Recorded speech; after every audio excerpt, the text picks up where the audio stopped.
Si votre enfant s'ennuie, ronchonne en disant qu'il ne sait pas quoi faire, voici 3 astuces pour l'aider. Ma première des astuces, c'est de ne pas devenir gentil organisateur. Et non, vous n'êtes pas un parent obligé à proposer des activités systématiquement à votre enfant.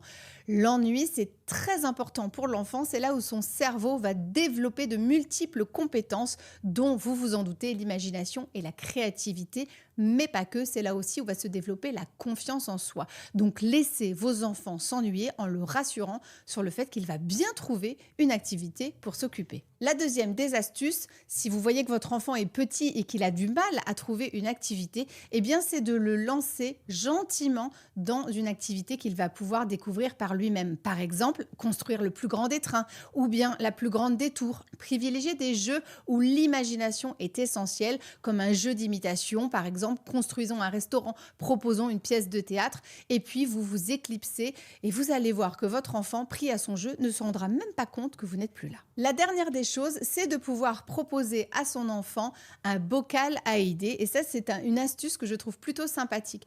On essaye de créer ensemble plein d'idées si jamais on s'ennuie. Ça peut être faire une cabane avec un carton, ça peut être se déguiser avec les vêtements dans la malle, ça peut être également fabriquer des avions en papier ou créer un menu de restaurant. Toutes ces petites idées peuvent être mises dans un bocal dans lequel vos enfants vont piocher au moment de l'ennui et vous verrez qu'ils vont trouver par la suite de merveilleuses idées pour ne pas s'ennuyer.